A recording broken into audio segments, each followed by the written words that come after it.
The television program was suddenly interrupted for a news bulletin. It wasn't clear at first as to what the bulletin was about, since the announcer, like all announcers, had a serious speech impediment. For about half a minute, and in a state of high excitement, the announcer tried to say, "Ladies and gentlemen." He finally gave up, handed the bulletin to the ballerina to read. "That's all right," Hazel said of the announcer. "He tried. That's the big thing. He tried to do the best he could with what God had gave him. He should get a nice raise for trying so hard." "Ladies and gentlemen," said the ballerina, reading the bulletin. She must have been extraordinarily beautiful, because the mask she wore was hideous, and it was easy to see that she was the strongest and most graceful of all the dancers, for her handicap bags were as big as those worn by 200-pound men. And she had to apologize at once for her voice, which was a very unfair voice for a woman to use. Her voice was a warm, luminous, timeless melody. "Excuse me," she said, and she began again, making her voice absolutely uncompetitive.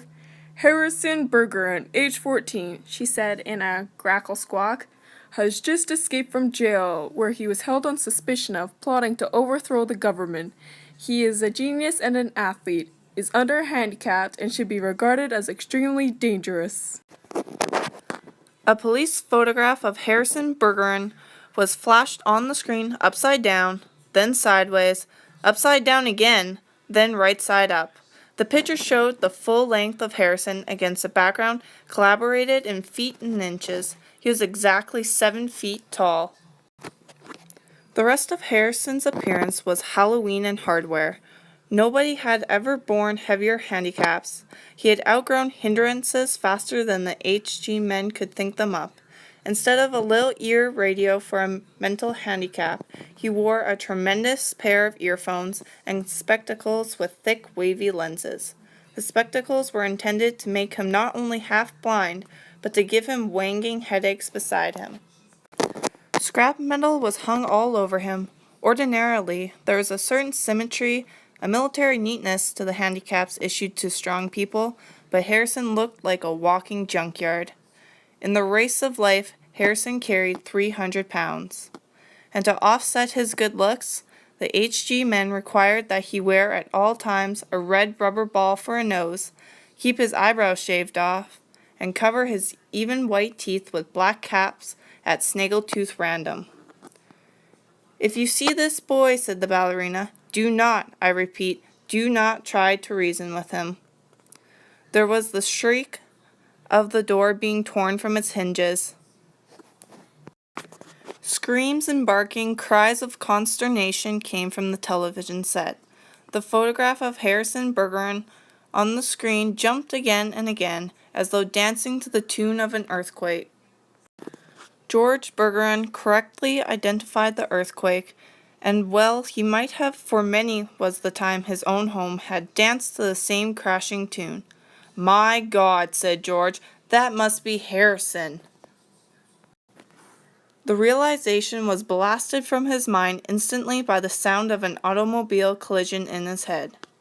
When George could open his eyes again, the photograph of Harrison was gone.